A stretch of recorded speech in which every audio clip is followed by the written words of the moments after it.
Hola, hola a todos. Bienvenidos a esta nueva clase. Es una clase un poco diferente, más lúdica y práctica. Entonces, vamos a empezar hablando por primera vez con este tipo de actividad mixta de los epitelios. Principalmente hoy vamos a hablar de los epitelios de revestimiento. Entonces, comencemos.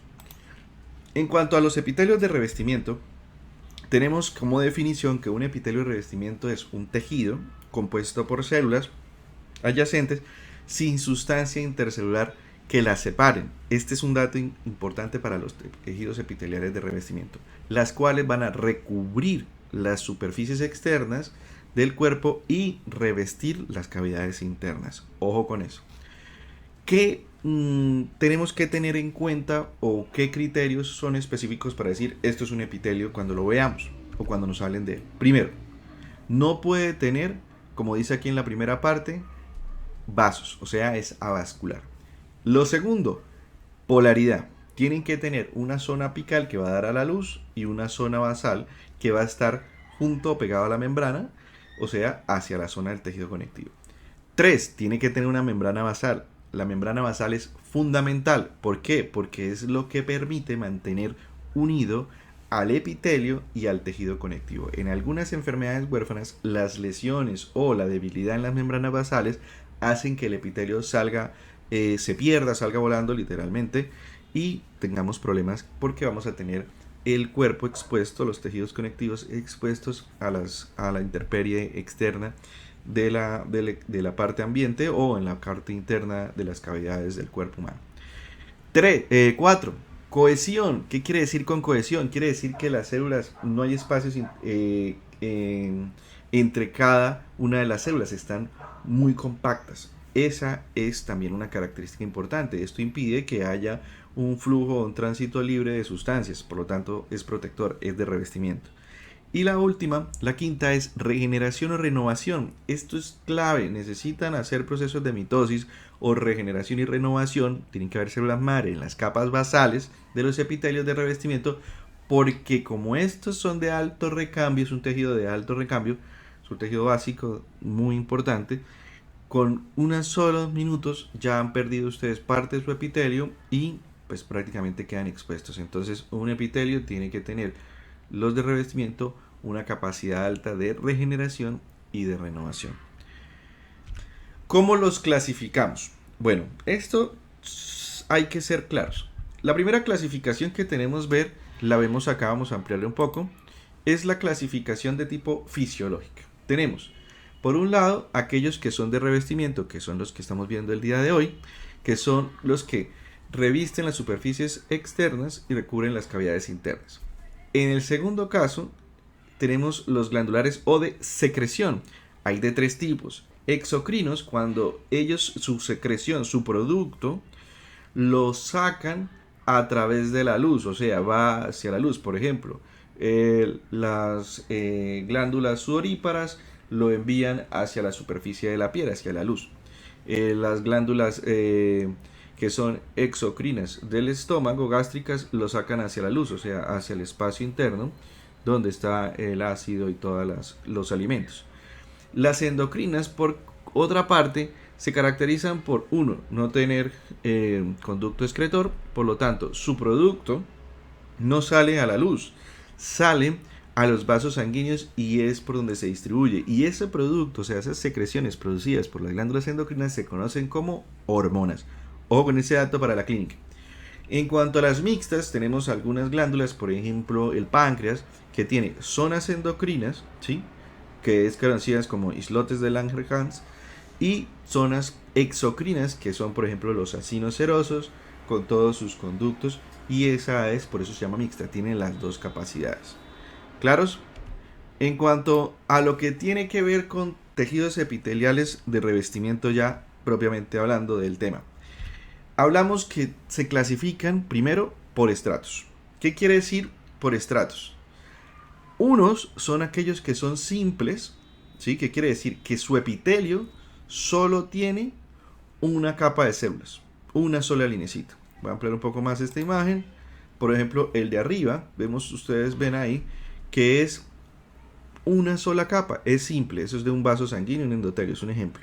El segundo es aquellos que son estratificados, que es como el de la imagen de abajo, que tenemos dos o más capas celulares. Estos están más expuestos a fricción. Pero lo mejor para poderlos entender es que vamos a ver la imagen en microscopio. Ya en microscopio podemos ver que un epitelio simple, recuerden, es aquellos que tienen una sola capa. Aquí estamos en el señalador en un epitelio de un folículo tiroideo, en la tiroides. Observen, esta capita de células que estoy recorriendo, observenla, que están todas juntas, que están en cohesión, están unidas, es el epitelio y es un epitelio simple. No hay capa unida por arriba ni hay capa unida por debajo. Es solo una capa que protege la luz, que en este caso sería esta zona central, todo este pedacito que ven ustedes acá. Y eso es un epitelio simple. En el caso de los epitelios estratificados, aquí estamos viendo uno que es característico, es el de la piel. Inicia en este punto y finaliza hasta acá. ¿Cómo sé que es la piel? Porque la piel tiene queratina. Pero a lo que me interesa en este momento es los estratos. Vamos a ampliar un poco más. Observen.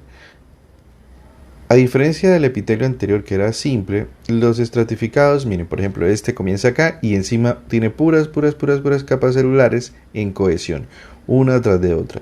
Dos o más capas lo hace estratificado. Y en este caso, estamos en una piel con abundante estratificación. Bueno, habiendo visto la imagen en microscopio de estos dos tipos de clasificaciones, vamos ahora a ver la clasificación de tipo morfológica.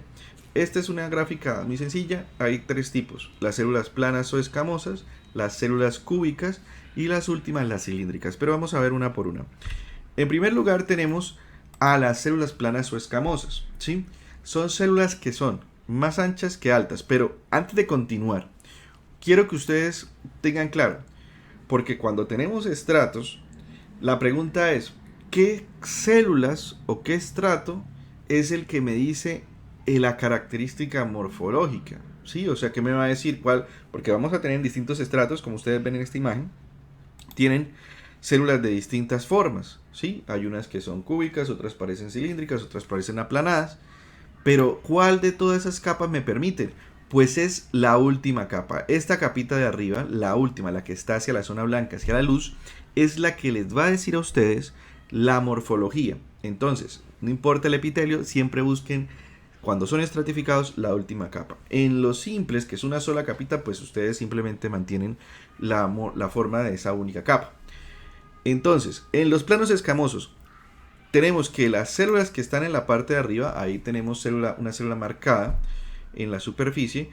Cuando son más anchas que altas, hablamos de planos o escamosos. Pero vamos a verlo en el microscopio, unos ejemplos de este tipo. Los epitelios de tipo plano, ¿sí?, tienen que tener en cuenta que se caracterizan por ser más anchas las células que altas. Por ejemplo, aquí tenemos este epitelio. Recuerde que para saber la morfología de un epitelio necesitamos ir a la última capa. Esta sería la última capa de este epitelio. Observe, las células son más anchas que altas. Voy a ampliarlo un poco más.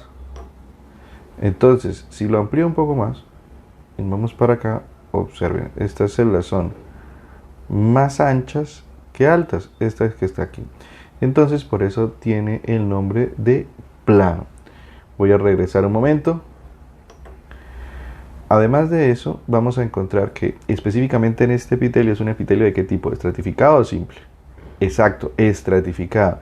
Observen, esta sería su zona basal y esta sería su zona apical. Tiene varias capas, es un epitelio plano estratificado. Ojo con este dato, los planos estratificados tienen que aclarar si son queratinizados, o sea, si están en la piel, o como este que no es queratinizado. Observen que aquí no hay queratina en la superficie, sino que es húmedo o no queratinizado. Siempre aclaren eso con los epitelios de tipo planos estratificados. O son húmedos o son queratinizados. Habiendo visto ese ejemplo, tenemos que hay un segundo grupo según su morfología. Las cúbicas, aquí los tenemos. Uno de los ejemplos característicos es el epitelio que reviste el folículo tiroideo, con sus células foliculares, que son llamadas así las células epiteliales en este caso. Entonces, ¿qué quiere decir? Aquí tenemos en esta imagen una flecha azul con un grupo de células epiteliales, como si fuera en una especie de rosario de células, una cada una. Las cúbicas se caracterizan porque todos los lados son simétricos, tienen sus formas iguales. Así lo vemos en esta imagen, pero quiero que lo ampliemos en microscopio. Vamos a verlo. Para reconocer los epitelios con morfología cúbica, primero, aquí en el indicador estamos señalando un epitelio con dicha morfología. Como se ve, parece una hilera en rosario, observen, una célula tras otra tras otra. En este caso sería simple o estratificado. Sería simple. ¿Por qué? Porque si ustedes se dan cuenta, esta zona es la luz donde estoy indicando. Esta zona es el conectivo. Y entre esta zona, tanto para la luz como para el conectivo, solo hay una capa de células. Por lo tanto, lo hace que sea simple. Observen, todos los lados de las células son iguales, tanto para lo ancho como para lo alto. Y es como si fuera lo que les digo, les ayuda a saber como si fuera una filita estilo rosario. Y así podemos identificar esta estructura o esta morfología de un epitelio. En este caso, un epitelio simple cúbico. Volviendo a esta imagen, tenemos el tercer tipo de morfología y es las cilíndricas. Las cilíndricas, pues su nombre lo indica, parece un cilindro y te caracteriza por ser más altas que anchas. Aquí vemos en esta imagen, está marcado con un rectángulo. Esa célula, si se dan cuenta, son más altas que anchas, ¿sí? Recuerden que estamos hablando de altas o anchas teniendo en cuenta que la membrana basal es la base y la luz es la parte apical. Entonces son más altas que anchas, pero quiero que veamos unos ejemplos más contundentes en microscopio. Veámoslos, por favor.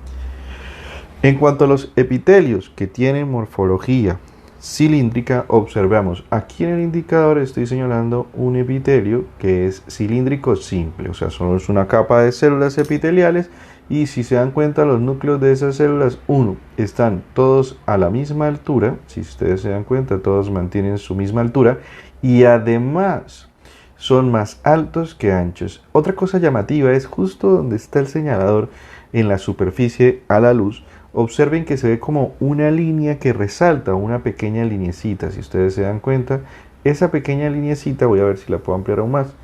Lo máximo queda, observen, cuando yo enfoco y desenfoco, esa pequeña lineecita se brilla un poco más. Esa es una especialización del epitelio en la zona apical conocida como microvellosidades. En este caso estamos en el intestino, permite mayor absorción de nutrientes gracias a esas microvellosidades y aumenta la superficie luminal de las células. Esta es la manera de ver un epitelio de morfología cilíndrica que además en este caso es simple y tiene microvellosidades. Ya hemos visto todo lo que tiene que ver con las características morfológicas. Lo vimos en imagen normal y lo hemos visto en microscopio.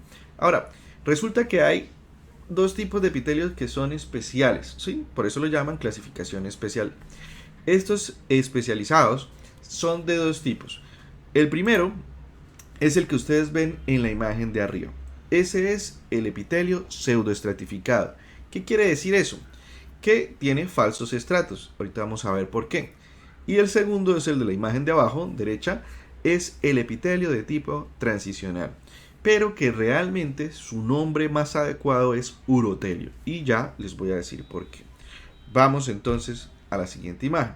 Observen, en el pseudoestratificado, que quiere decir falsos estratos, en la línea azul nos está marcando la membrana basal de ese epitelio y la línea amarilla la zona apical. Si ustedes se dan cuenta, tenemos que hay entre la zona basal y la zona apical un grupo de núcleos que están en distintas alturas. No todos están en la misma. Por ejemplo, voy a devolverme un segundo al cilíndrico. Observen el cilíndrico. El cilíndrico, sus núcleos tratan de estar más o menos organizados en la misma línea. Tratan de mantener, hay otras células en el epitelio, pero los núcleos en general tratan de mantener una línea. Pero si nos vamos, y voy a regresar nuevamente al pseudoestratificado, observen que aquí por ningún lado se mantiene. Y no todos los núcleos llegan hasta la parte más apical. Si se dan cuenta, solo uno que otro está apical. Todos arrancan de la membrana basal, pero no todos llegan a la zona apical.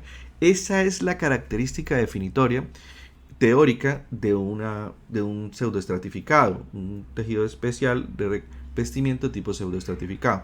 Que todas las células inician en la membrana basal, pero no todos llegan a la apical. Sus núcleos imagenológicamente se ven desorganizados en distintas alturas. Ese sería el pseudoestratificado. Lo podemos encontrar, por ejemplo, a nivel de las vías respiratorias. Al microscopio, el epitelio pseudoestratificado cilíndrico, observen, aquí tenemos la membrana basal del epitelio, acá el conectivo justo debajo, y de aquí para arriba todo lo que tiene que ver con el epitelio. Este es un epitelio especial o especializado tipo pseudoestratificado cilíndrico que tiene, si se dan cuenta, los núcleos en desorden. No es como el cilíndrico que veíamos previamente, que los núcleos trataban de estar al mismo nivel. Aquí todos están en distintos niveles. Esto se debe porque en los epitelios pseudoestratificados, como acabamos de decir, y aquí lo vemos en imagenología con el micro, están los núcleos todos. Las células inician en la membrana basal, pero no todas llegan a la apical, lo que mantiene los núcleos en distintas posiciones. Además vemos otra característica. Acá nos encontramos en la vía respiratoria. En la vía respiratoria hay una especialización muy interesante que es estos pelitos que están en la superficie, conocida como cilios, que lo que hacen es mover el moco, las secreciones y el polvo, llevándolo desde la parte más inferior a la parte más proximal de la boca y escupirlo o deglutirlo. Estas es muy diferente a las que veíamos de las microvellosidades, son más altas, parecen más como pelitos que van moviéndose hacia de manera rítmica para mover las secreciones y las sustancias de la vía respiratoria. Los encontramos en otras zonas, pero aquí tenemos este epitelio pseudoestratificado cilíndrico con cilios.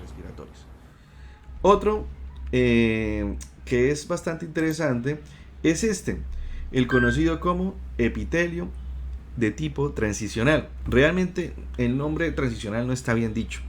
¿Por qué? Porque cuando hablamos de transición, transicional, estamos hablando de que un epitelio cambia de una morfología, de una clasificación de estratos y morfología a otra. Aquí no, aquí es el mismo epitelio, las mismas características, solo que tiene una capacidad de aplanarse o volverse más ancha, dependiendo pues si hay o no hay orina. ¿Dónde lo encontramos? Como acabo de decir, están los lugares donde tenemos las vías urinarias. ¿En dónde empieza? En los cálices mayores, en los uréteres, en la vejiga y en la parte proximal de la uretra masculina y femenina. ¿Qué lo caracteriza? Primero, aparte de su ubicación, su nombre es urotelio. En su superficie, si ustedes se dan cuenta, aquí en la zona de la luz, donde está esa superficie de células, esas células, por ejemplo la que está señalada con la flecha, se caracteriza porque se llaman primero células de Paragua. Son células impermeables que tienen también en su superficie una estructura que es tipo placas proteicas conocidas como uroplaquinas. Y entre ellas dos lo que van a hacer, además de todo el epitelio, pero principalmente esas dos estructuras, la célula y las uroplaquinas, van a volver impermeable ese epitelio, al urotelio, a la orina. Recuerden, si la orina llegase a pasar, produciría estragos. Es una sustancia bastante con desechos, bastante tóxica, que no puede salir de ahí. Por lo tanto, tiene un epitelio con estas características. El urotelio también, cuando la orina pasa o se almacena en la vejiga, la orina va a hacer presión contra las paredes laterales. Y eso tiene que hacer que el epitelio se adapte a la orina mientras está almacenado, mientras va pasando. Para eso el urotelio tiene una característica especial, tiene unas vesículas discoideas dentro de sus células, ¿sí? Dentro de las células del epitelio, que cuando sienten la compresión o la presión de la superficie hecha por la orina, esas vesículas salen y el epitelio se aplana. Cuando se pierde esa presión porque se evacúa la orina, esas vesículas discoides entran nuevamente a las células y vuelve a crecer el epitelio. Por eso lo creyeron que era un transicional, pero realmente es un urotelio con una característica muy interesante. Esas células, recuerden, son las características de acá, las células de Paraguas. El urotelio, epitelio transicional, que es uno de los epitelios especializados, lo encontramos, como dije previamente, en las vías urinarias. Se caracteriza, si se dan cuenta, pareciera un epitelio pseudoestratificado o estratificado, pero llama la atención estas células en su superficie. Observen, son células que son como onduladas y en algunas zonas parecen, por ejemplo, estas que están aquí en esta superficie, parecen como cubitos.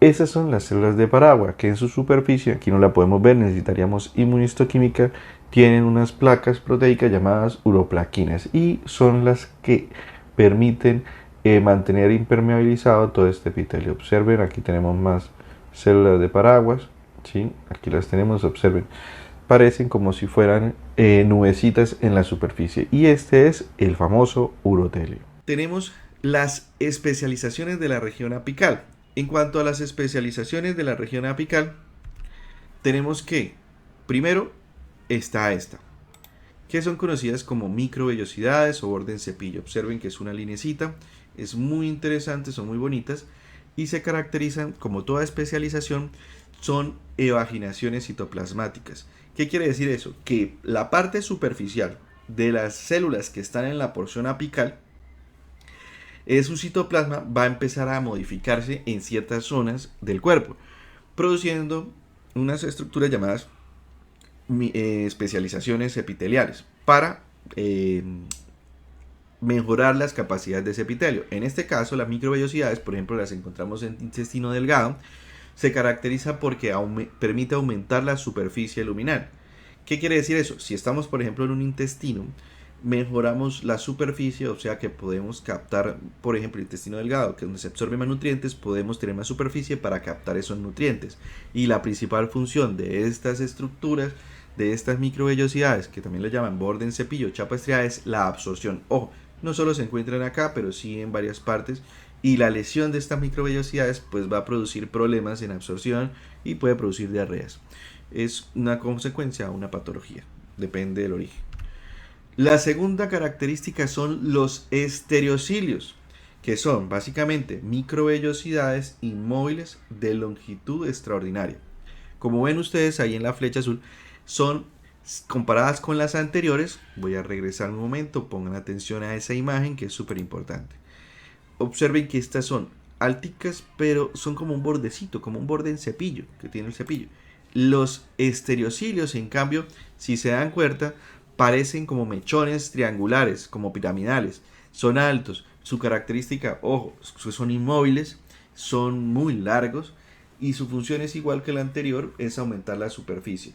Las encontramos en zonas muy especiales como es el epidídimo, los segmentos proximales del conducto deferente y en las células sensoriales del oído interno, donde son fundamentales para permitir la audición y para permitir el equilibrio, para detección de sonidos y para la parte de lo que tiene que ver con la recepción de la parte de equilibrio.